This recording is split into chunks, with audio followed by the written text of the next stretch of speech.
इस राजकीय आयुर्वेद महाविद्यालय के सभी पदाधिकारीगण, सभी गविष्ठ भाई बहन, सर्वप्रथम मैं इस विश्वविद्यालय का आभार प्रकट करता हूँ कि उन्होंने दूसरी बार मुझे पंचगव्य विषय पर संबोधन के लिए बुलाया।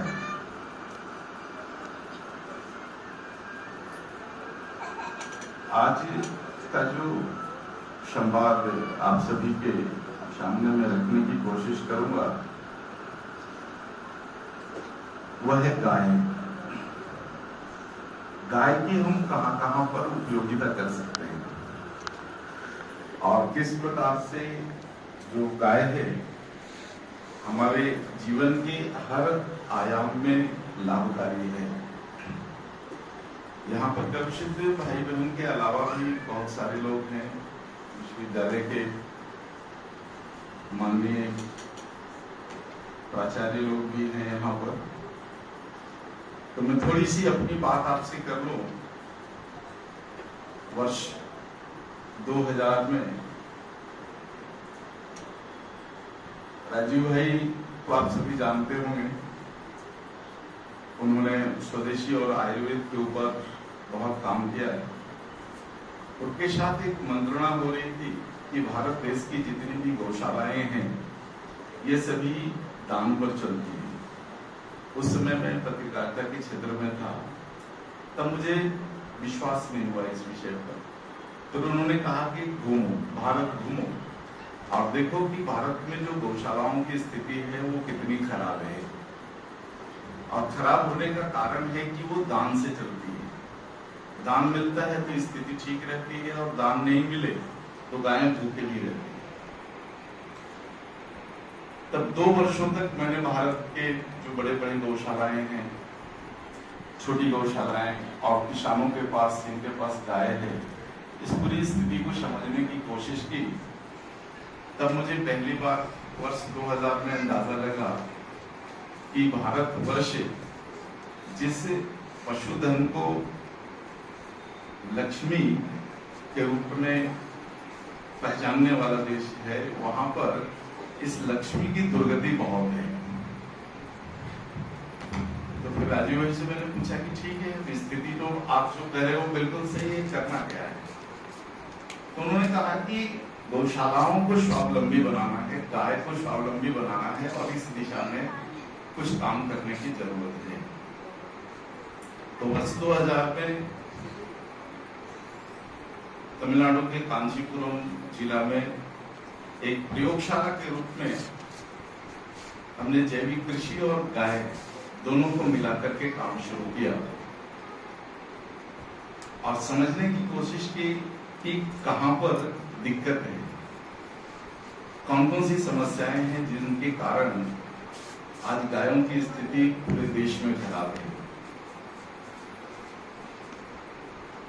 तो एक बात समझ में आई मुझे भी, राजीव भाई को भी, कि जिस वस्तु की कोई उपयोगिता ना हो उस वस्तु का मूल्य कुछ नहीं होता या उस वस्तु पर किसी का ध्यान नहीं जाता। बिल्कुल भारत देश में गायों की स्थिति ऐसी ही हुई। गाय और पूरा गौवंश का जो एप्लीकेशन है वो कृषि के क्षेत्र में होता और कृषि के क्षेत्र से जैसे ही गाय हटी, गाय की उपयोगिता बंद हुई और जैसे ही गाय की उपयोगिता बंद हुई, गायों के प्रति लोगों का ध्यान हट गया गाय से और मात्र वो एक धार्मिक सिंबल के रूप में रह गई। लोगों के दिलों में आस्था रही लेकिन उसका कहीं उपयोग नहीं रहा। तब जो हमारे सामने विषय था कि इसकी उपयोगिता तभी बढ़ सकती है जब इसमें से कई चीजों को निकाला जाए, कई क्षेत्र में गाय का एप्लीकेशन किया जाए। तो सबसे पहले हमने कृषि क्षेत्र में इसका एप्लीकेशन शुरू किया। कुछ वर्षों तक एप्लीकेशन करने के बाद बहुत अच्छी सफलता मिली। लगभग 20 वर्षों से जैविक कृषि का काम मैं कर रहा हूँ, गोपालन के साथ साथ। इसके बाद उस समय तक राजी हुए थे, उन्होंने कहा इसका और भी एप्लीकेशन है, आप चिकित्सा क्षेत्र में भी आप इसका एप्लीकेशन ढूंढो। तब पहली बार उनके कहने से मैंने भारत के बहुत सारे शास्त्रों को, विशेषकर आयुर्वेद से संबंधित जो शास्त्र थे, इनमें गाय को ढूंढना शुरू किया कि कहां कहां पर गाय का एप्लीकेशन है।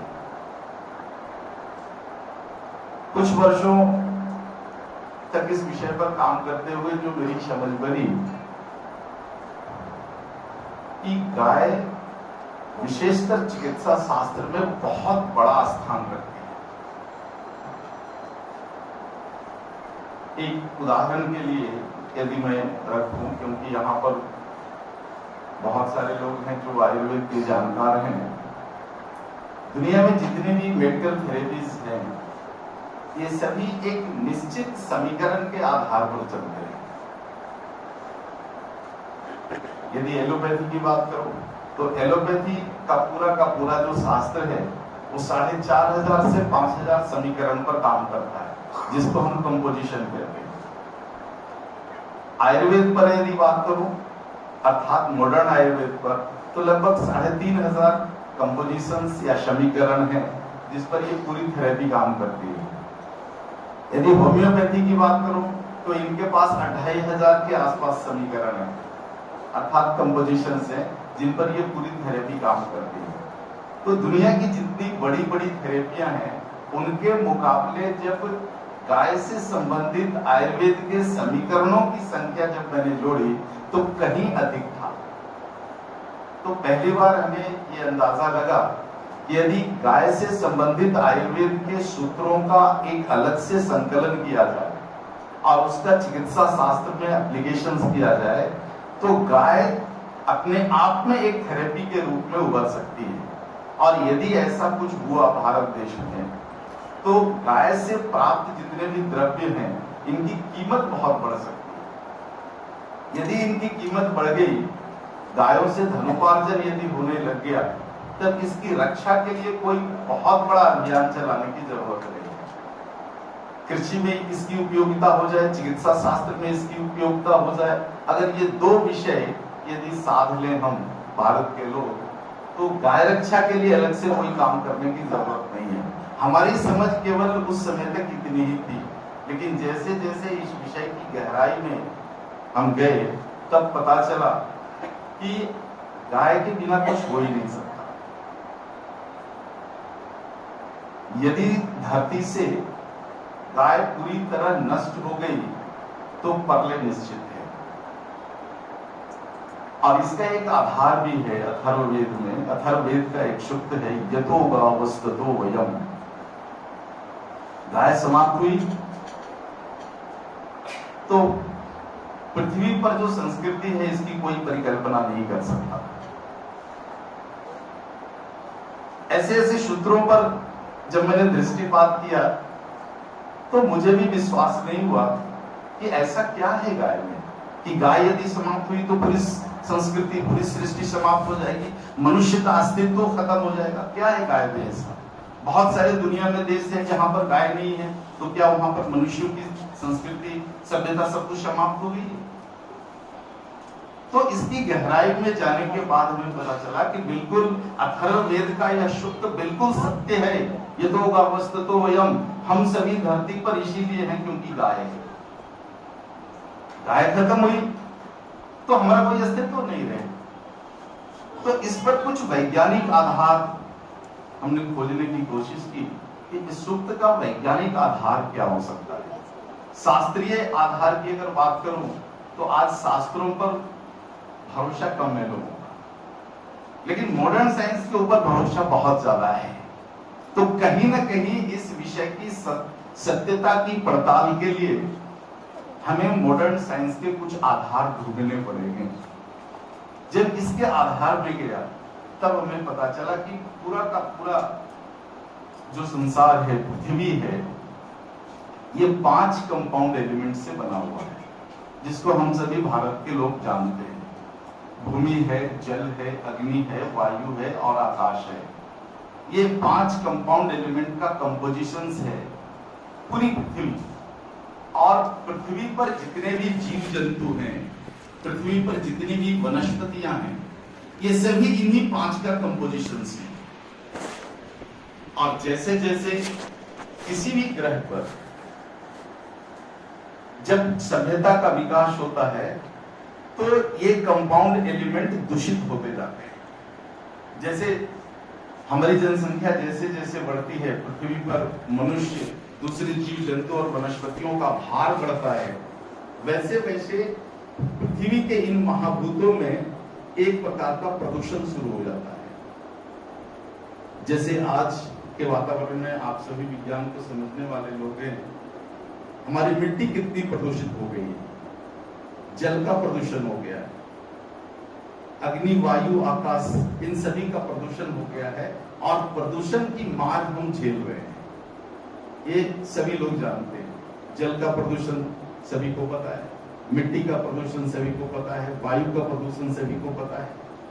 तो इसी प्रकार से यदि हमारी पृथ्वी के ये 5 यौगिक तत्व प्रदूषित होते जाएंगे, तब पृथ्वी पर रहने वाले जीव जंतुओं का क्या होगा, उनके शरीर का पोषण कैसे होगा, जो वनस्पतियां हैं धरती पर, इन वनस्पतियों का पोषण कैसे होगा।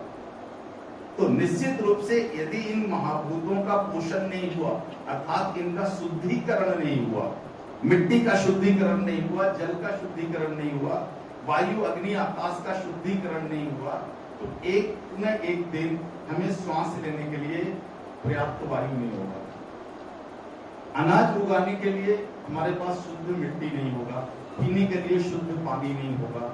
और इन सारी समस्याओं से आज हम जूझ रहे हैं और हम सभी लोग देख रहे हैं, इसके भुक्तभोगी भी हैं। ये जो भौतिक विकास का जो समय रहा पिछले 100 वर्षों का, अंदाजा करें कि 100 वर्षों में पृथ्वी पर प्रदूषण कितना बढ़ा है। आने वाला जो समय होगा 100-200 साल, अगर प्रदूषण की गति यही बढ़ती रही तो अंततः क्या होगा? क्या हमारी वायु में श्वास लेने के लिए पर्याप्त ऑक्सीजन बच पाएगा? शरीर को जैसा जल चाहिए ऐसा जल पृथ्वी पर बच पाएगा? अनाज उगाने के लिए शुद्ध मिट्टी बच पाएगी? शुद्ध अग्नि का बचाव हम कर पाएंगे या हम अपने आकाश को बचा पाएंगे? यदि आप विज्ञान के दृष्टिकोण से इस पर दृष्टिपात करें तब आपको नाम नहीं उत्तर करें। और बहुत बड़ा इसका जो प्रमाण है, पिछले 2 वर्षों में कोरोना काल में हम लोगों ने देख लिया कि पूरी दुनिया ऑक्सीजन की कमी के कारण कितनी कष्ट पाई है। और पानी की स्थिति, शायद आपके यहाँ बहुत अच्छा होगा कि मां गंगा बहती है तो आपके यहाँ तो पानी बहुत अच्छा होगा, लेकिन दूसरे शहरों में आप जाकर देखिए जल की क्या स्थिति है। पीने योग्य पानी नहीं है, भूगर्भ में पानी नहीं है। आप सभी जो आयुर्वेद से जुड़े हुए लोग हैं, आप सभी जानते होंगे कि शरीर की जो रचना है और क्रिया है, इसका जुड़ाव भूगर्भ के 100 फीट नीचे तक ही रहता है। यानी भूमि के ऊपर के हिस्से से लेकर 100 फीट नीचे तक जो कुछ भी है उसी के साथ हमारा जुड़ाव है। अर्थात हमारे लिए जल, अग्नि, वायु, आकाश का जो संबंध है वो पृथ्वी के मात्र ऊपरी लेयर के साथ। अर्थात जो जल हमारे शरीर के अनुकूल है वह केवल पृथ्वी के ऊपरी लेयर का जल ही हो सकता है। 100 फीट नीचे का पानी हमारे शरीर के लिए उपयोगी नहीं हो सकता। जितने भी जीव जंतु हैं, पक्षी हैं, ये सब ऊपर का पानी पीते हैं। तालाब का पानी है, झील का पानी है, नदी का पानी है, नाले का पानी है, इसलिए ये बीमार नहीं पड़ते। और हम जल के शुद्धिकरण के नाम पर 400-500 फीट नीचे का पानी पीते हैं जो हमारे शरीर के लिए अनुकूल नहीं है। तो ये सारी अनुकूलता यदि धीरे धीरे समाप्त हुई तो निश्चित रूप से अथर्ववेद जो कहते हैं कि गाय समाप्त हुई तो पूरा जो मनुष्य है यहाँ पर वो समाप्त हो जाएगा, अर्थात प्रलय की पूरी संभावना बनती है, ये सत्य है। तो आखिर इसका शुद्धिकरण कौन करेगा? क्या मॉडर्न साइंस के पास कोई ऐसी ताकत है जो मिट्टी का शुद्धिकरण कर ले? सॉइल प्यूरिफिकेशन की कोई मशीन बने आज तक? वाटर प्यूरिफिकेशन का कोई मशीन बना आज तक? एयर प्यूरिफिकेशन का मशीन बना आज तक? तो जो मूल चीजें हैं कि जिनका प्यूरिफिकेशन होना चाहिए, शुद्धिकरण होना चाहिए, उस दिशा में हमारा विज्ञान कार्यरत नहीं है। बल्कि विज्ञान के हर पहलू कहीं न कहीं पृथ्वी